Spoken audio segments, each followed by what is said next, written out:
Naomi Fletcher never imagined that cleaning her boss's office at 10:47 p.m. would unravel the carefully constructed lie she'd been living for 3 years. The sleek downtown Seattle headquarters of Harrington Tech Solutions had emptied hours ago, leaving only the hum of servers and the distant rumble of the city's nightlife below. Naomi pushed her cleaning cart through the executive floor, her shoulders aching from a double shift, her mind calculating whether she could stretch this week's grocery budget to cover her daughter Lily's field trip fees. At 29, she had learned to survive on scraps of hope and sheer willpower. Single motherhood had taught her that much. Before we jump back in, tell us where you're tuning in from. And if this story touches you, make sure you're subscribed, because tomorrow, I've saved something extra special for you. She had been working as the night shift cleaner for 8 months now, invisible to the executives who passed her without a second glance during the rare moments their schedules overlapped. It was honest work that paid just enough to keep the lights on in their cramped studio apartment in the Rainier Valley. Her daughter deserved better, Naomi reminded herself every night as she scrubbed floors that cost more per square foot than her entire year's rent. But better would have to wait. Tonight felt different, though. An electric tension hung in the air as she approached the corner office belonging to Dominic Harrington, the CEO whose face graced business magazines and whose reputation sent shivers through Wall Street. He was supposed to be in Tokyo for the week, or so the office gossip claimed. That's why Naomi startled so badly when she pushed open the glass door and found him standing at the floor-to-ceiling windows, his silhouette sharp against the glittering Seattle skyline. "Mr. Harrington," she stammered, nearly dropping her spray bottle. "I'm so sorry. I thought you were traveling. I can come back later." "No." His voice cut through the space like a blade, commanding yet somehow hollow. He didn't turn around. "Stay." Naomi froze, heart hammering. She had cleaned his office dozens of times, but had never exchanged more than a polite nod with the man. Now he stood rigid, tension radiating from his expensive suit jacket, and something in his posture screamed of a man at the edge of something dangerous. "Do you have children, miss?" He finally turned, and Naomi caught her breath. His eyes were storm gray, exhausted, and burning with an intensity that made her want to step backward. "Fletcher. Naomi Fletcher," she whispered. "Yes, sir. A daughter. She's 6. Something flickered across his face, too quick to read. He pulled his phone from his pocket, the latest model that probably cost more than 3 months of her salary, and held it out toward her. The screen glowed in the dim office lighting. "Read my messages," he said, his voice low and absolutely certain. Naomi blinked, convinced she had misheard. "I'm sorry, what?" "My messages." He took 3 steps toward her, closing the distance until she could smell his cologne, expensive and sharp like winter pine. "Read them. All of them. Start from this morning." "Sir, I don't think that's—" "I'm not asking." His jaw tightened, and for a moment, Naomi saw something raw beneath the executive armor. Desperation, maybe, or fury. "Someone in my inner circle is destroying me from the inside. Someone I trust. And I need eyes that aren't clouded by ambition or fear. You don't know me. You have no stake in my empire. So read my messages." Naomi's fingers trembled as she took the phone. The weight of it felt like holding a grenade. This was insane. She was a cleaner, not some corporate spy or detective. But the way Dominic Harrington looked at her, with that mixture of command and something almost like pleading, made it impossible to refuse. She unlocked the screen, and what Naomi Fletcher found in those messages would shatter everything she thought she knew about survival, about trust, and about the thin line between protection and possession. Because buried in the executive correspondence and encrypted threads was a name she recognized. A name that had haunted her for 6 years. Her daughter's father. The man who vanished the day she told him she was pregnant. The man Dominic Harrington had been hunting for corporate espionage and fraud. Preparing and narrating this story took us a lot of time. So if you are enjoying it, subscribe to our channel. It means a lot to us. Now back to the story. Naomi's hands shook so violently, she nearly dropped the phone. The name glowed on the screen like a ghost made digital. Ethan Cross. Her Ethan. The charming marketing consultant who had swept her off her feet 7 years ago, promised her forever, then disappeared the moment she showed him the positive pregnancy test. She had spent years convincing herself he was just a coward, a deadbeat who couldn't handle responsibility. She never imagined he was a criminal. You recognize that name. Dominic's voice wasn't a question. He stepped closer, reading her face like a forensic analyst examining evidence. How? Naomi's throat closed. She couldn't breathe, couldn't think. The messages painted a damning picture. Ethan Cross had infiltrated Harrington Tech 3 years ago under an assumed identity, climbing the ranks while systematically stealing proprietary technology and selling it to overseas competitors. Millions in damages. Federal investigations looming. And Dominic had been tracking him for months, getting closer to exposing the network. Naomi forced the words out. He's Lily's father. The silence that followed was suffocating. Dominic's expression shifted through several emotions too quickly to catalog, finally settling on something cold and calculating. Your daughter's father is the man trying to destroy my company. It wasn't an accusation, but it felt like one. Naomi thrust the phone back at him. I didn't know. I swear to God, I had no idea. He left when I was 2 months pregnant. I haven't heard from him since. Dominic didn't take the phone. Instead, he circled her slowly, like a predator assessing prey. That's convenient. It's the truth. Panic clawed up Naomi's chest. I'm a cleaner, Mr. Harrington. I work 2 jobs to keep my daughter fed. I don't know anything about corporate espionage or technology theft. I don't even understand half of what those messages say. He stopped directly in front of her, so close she could see the gold flecks in his gray eyes. Maybe you don't. Or maybe you've been the perfect plan all along. The struggling single mother, invisible, trusted with access to every office in this building after hours. Tears burned Naomi's eyes, but fury burned hotter. You think I'd risk my daughter's future? You think I'd work myself to exhaustion for $8 over minimum wage if I had some secret corporate espionage side hustle? Something in his expression softened, just a fraction. He took the phone back, his fingers brushing hers in a way that sent an unexpected jolt through her. No, he said quietly. I don't think that. But Ethan Cross does. He chose you deliberately, Naomi. You were never random. He got you pregnant to create leverage, insurance if he ever needed a way back into sensitive spaces. The words hit like a physical blow.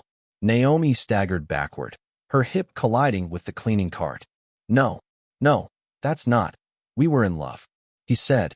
Men like Ethan Cross don't love. Dominic's voice turned sharp again. They calculate.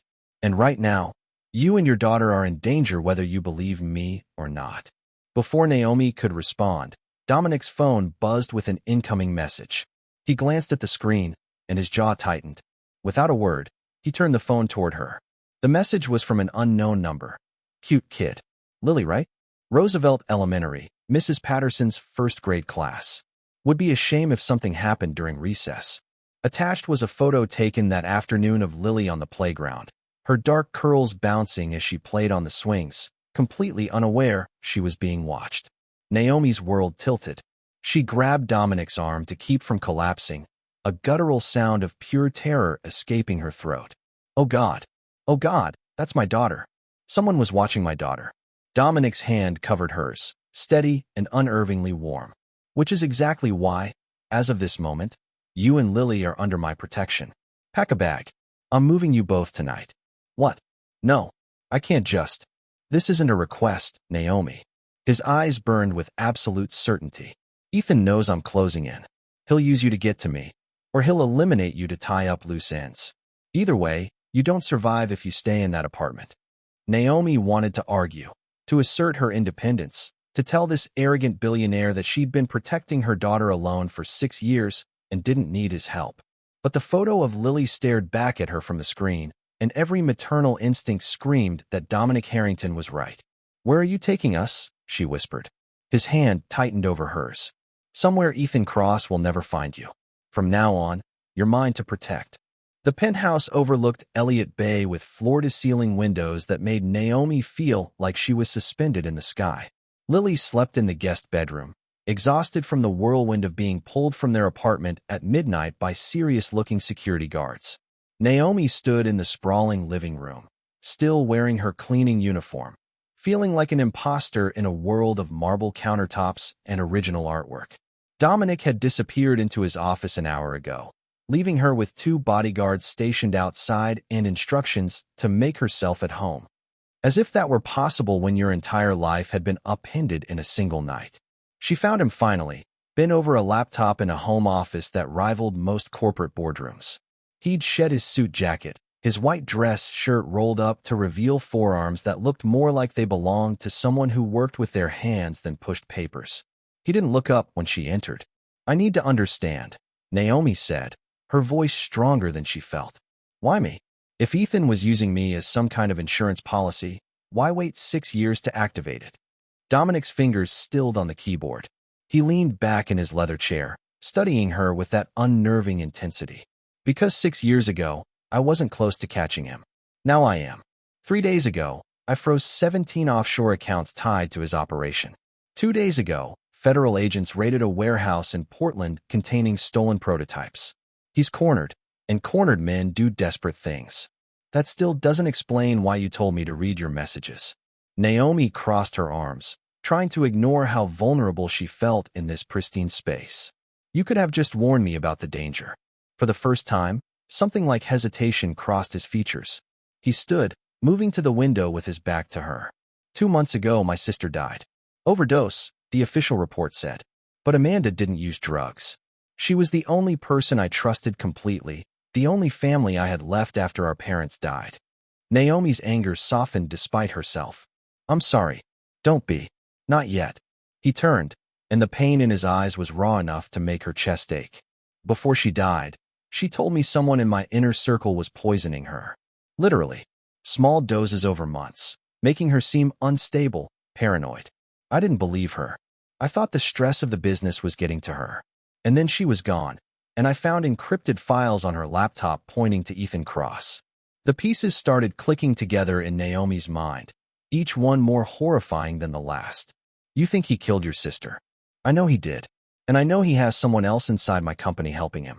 Someone close enough to have access to Amanda, to me, to everything." Dominic's hands clenched into fists. "That's why I needed someone with zero connections to my world. Someone who couldn't possibly be compromised. When I saw you tonight, saw the way you looked at my office like you were afraid to even touch the furniture, I knew you were real." "So I'm what? Your human lie detector?" The absurdity of it would have been funny if Lily's life wasn't hanging in the balance. "You're the only person in Seattle I can trust right now." He crossed the room toward her, and Naomi found herself backing up until she hit the bookshelf. "And whether you like it or not, that makes you invaluable. It also makes you a target. I didn't ask for any of this." Her voice cracked despite her best efforts. "I just wanted to clean offices and raise my daughter in peace." Peace is an illusion, Naomi. He was close enough now that she could feel the heat radiating from him, see the faint scar above his left eyebrow. "The moment you answered yes, when Ethan Cross asked you on that first date, you were drawn into a game you didn't know was being played. I'm just the first person honest enough to show you the board." She wanted to hate him for his arrogance, for the way he spoke in absolutes like he controlled the universe. But there was something magnetic about his certainty, something that made her feel less alone than she had in years. "What do you want from me?" she whispered. His eyes darkened, and for a moment, she thought he might touch her. Instead, he pulled back, professional distance slamming down like a wall. "Tomorrow morning, you're going to come to work with me. Not as a cleaner. As my personal assistant. You're going to sit in on meetings, read communications, watch everyone who gets close to me. And you're going to tell me who's lying.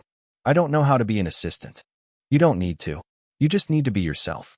The woman who sees everything because everyone assumes she's invisible."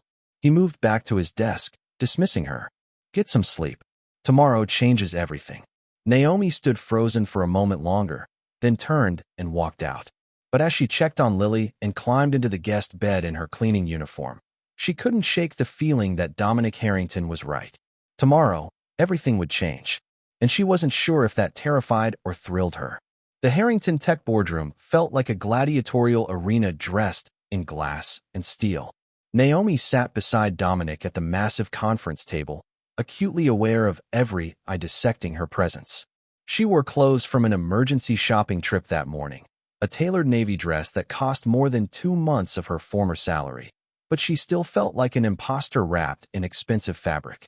"This is my new strategic advisor, Naomi Fletcher," Dominic had announced without preamble when executives filed in that morning. The shock on their faces had been palpable, followed quickly by thinly veiled hostility. Now, 3 hours into back-to-back meetings, Naomi was exhausted from the mental gymnastics of watching 12 people pretend to care about quarterly projections while clearly plotting something else entirely. Dominic had been right about one thing. Being invisible for years had taught her to read micro-expressions, the tiny flinches and false smiles that most people missed. The CFO, a silver-haired man named Richard Pemberton, was nervous. His left hand kept reaching for his phone, checking it obsessively every few minutes. The head of R&D, Dr. Patricia Vance, watched Naomi with open suspicion, her questions during presentations slightly too pointed, too aimed at making Naomi look incompetent. But it was the director of security, James Thornwell, who made Naomi's instincts scream. He barely looked at her at all, and that absence of curiosity felt more dangerous than outright hostility. During a brief recess, Dominic pulled her into his private office. "What are you seeing?" "Pemberton's scared of something. Vance hates me, but that feels personal, not criminal." "Thornwell." Naomi paused, choosing her words carefully. "He's the only one who isn't trying to figure out who I am. Like he already knows." Dominic's expression went cold. "Thornwell has been with me for 8 years. He saved my life during a hostile takeover attempt in Singapore. I'm just telling you what I see." Before Dominic could respond, his phone buzzed. He glanced at the screen, and his face went white. Without a word, he turned it toward her. Another message from the unknown number. "Lily's school called about her pickup authorization. I told them Daddy was coming to get her. They seemed confused since Daddy's been gone so long." 2:45 p.m. dismissal. Tick-tock. Naomi's blood turned to ice. She grabbed Dominic's arm, her carefully maintained composure shattering. "That's in 20 minutes. Roosevelt Elementary is 30 minutes away in traffic." Dominic was already moving, shouting orders into his phone for his driver.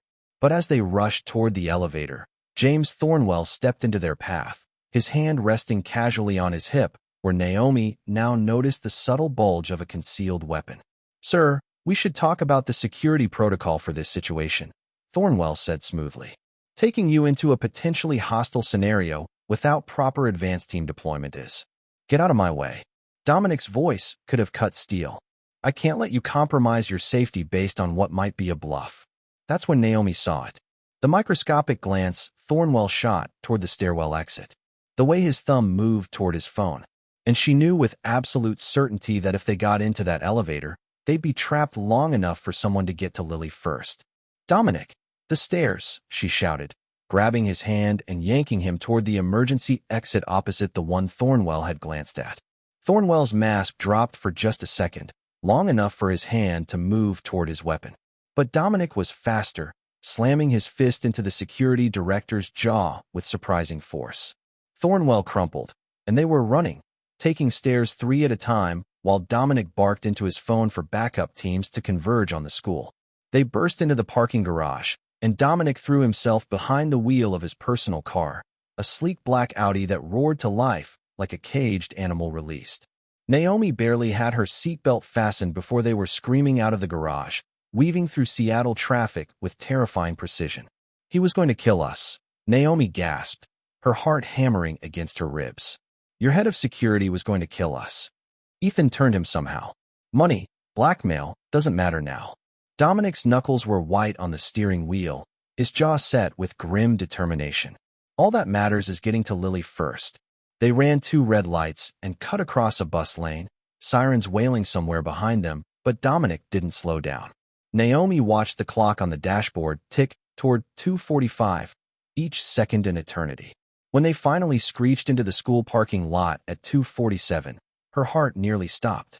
A man stood near the front entrance talking to the principal. Dark hair, familiar build, the ghost of the boy she'd loved 7 years ago now hardened into something predatory.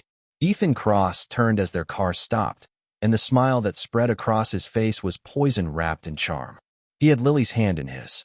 Naomi was out of the car before it fully stopped, running toward her daughter with a mother's primal scream building in her throat.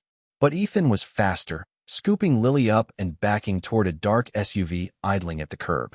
"One more step, Naomi, and I disappear with her," Ethan called out.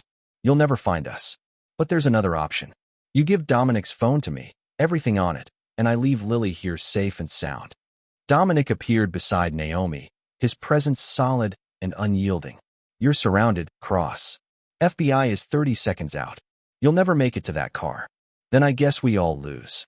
Ethan's grip tightened on Lily, who had started crying, reaching for her mother. That's when Naomi made her choice. She stepped forward, hands raised. Take me instead. Let her go. Take me. I'm more valuable anyway. I've seen everything, know everything. Lily's just a kid. Mom, no. Lily sobbed.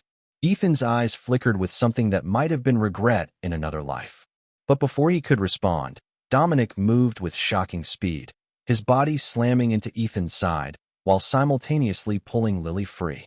They went down in a tangle of limbs, and Naomi lunged forward, catching her daughter and rolling them both away from the fight. A gunshot cracked through the air. Then another.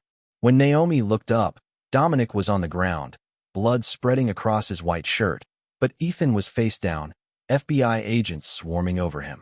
The cavalry had arrived just in time, but possibly too late. The hospital waiting room smelled like antiseptic and fear. Naomi sat with Lily curled in her lap, both of them still wearing the clothes from the school parking lot, now wrinkled and stained with grass and trauma.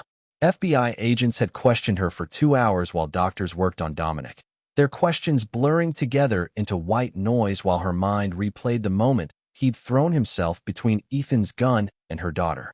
Ms. Fletcher. A surgeon appeared, still in scrubs, exhaustion lining his face. Mr. Harrington is stable. The bullet missed major arteries, but he lost significant blood. He's asking for you. Naomi's legs trembled as she stood, arranging for an FBI agent to stay with Lily in the waiting room. She followed the surgeon through sterile hallways until they reached a private room where Dominic lay propped against pillows, his chest wrapped in bandages, and 4 running into his arm. But his eyes were alert, tracking her movement as she entered. You're an idiot, Naomi said, her voice breaking on the words. Tears she'd been holding back for hours finally spilled over. You could have died. So could Lily. His voice was rough, but steady. So could you. That wasn't acceptable. She sank into the chair beside his bed, her hands shaking. Ethan's in custody.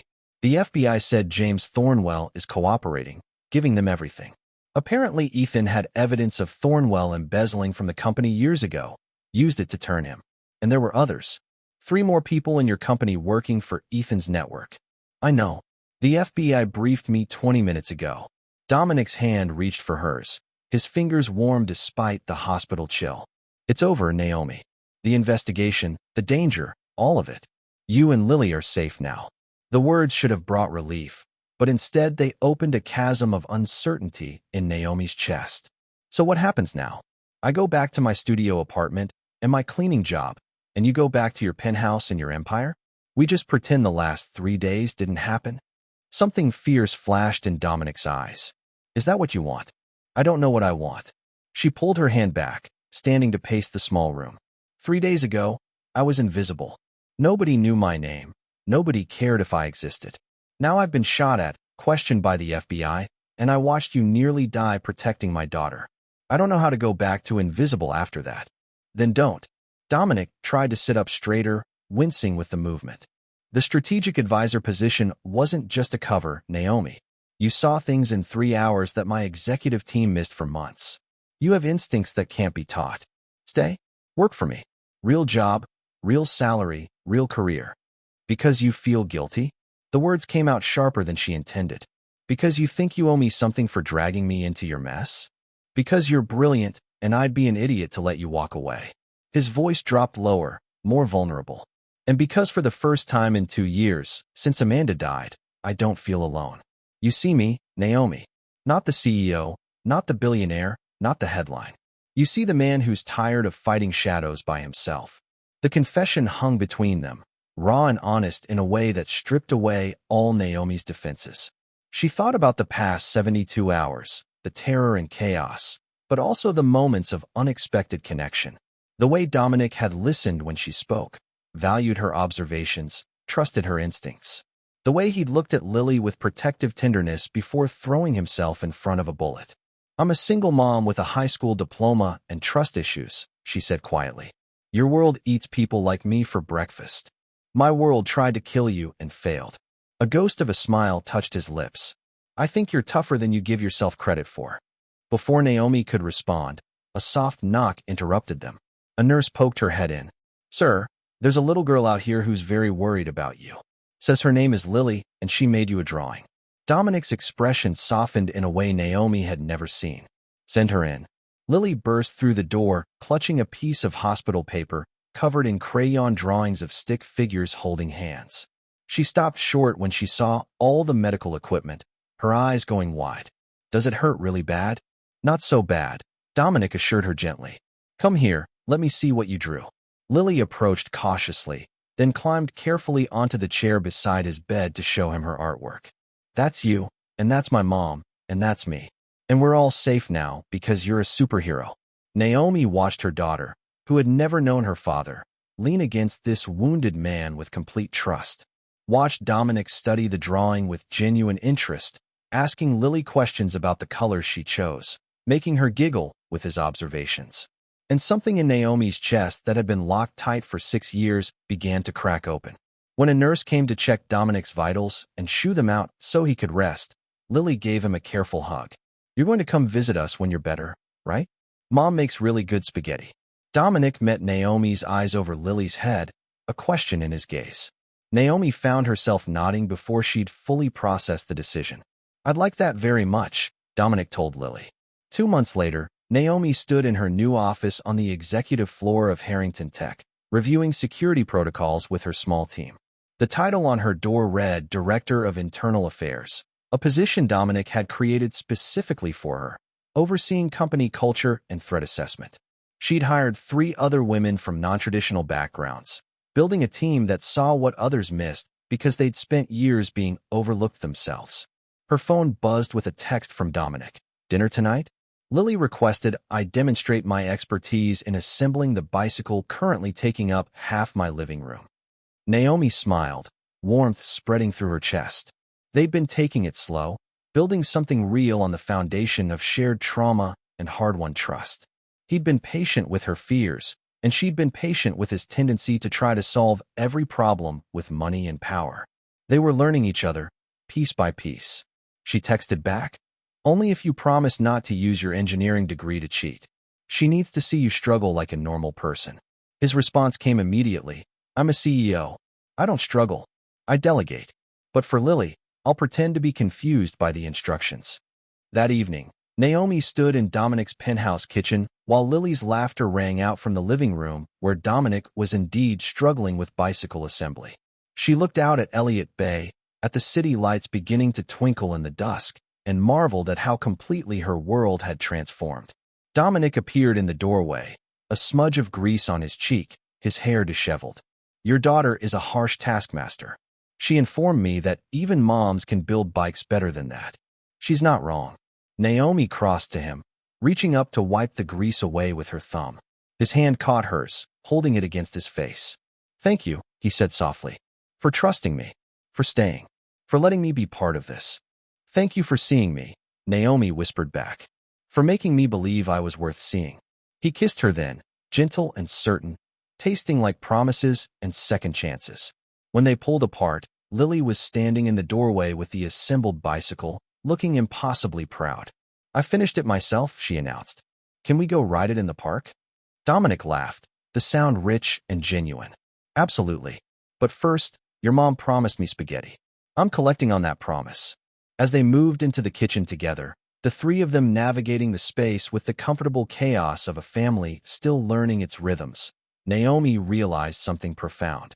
She'd spent 6 years believing that being invisible kept her safe.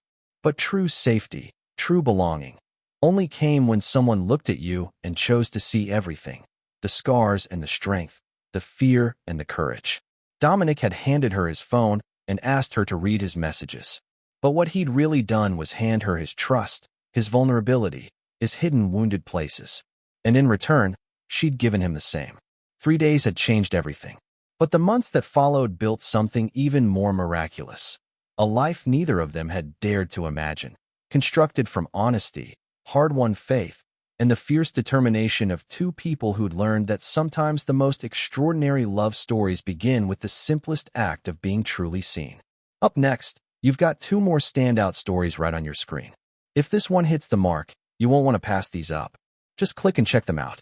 And don't forget to like, subscribe, and turn on the notification bell so you don't miss any upload from us.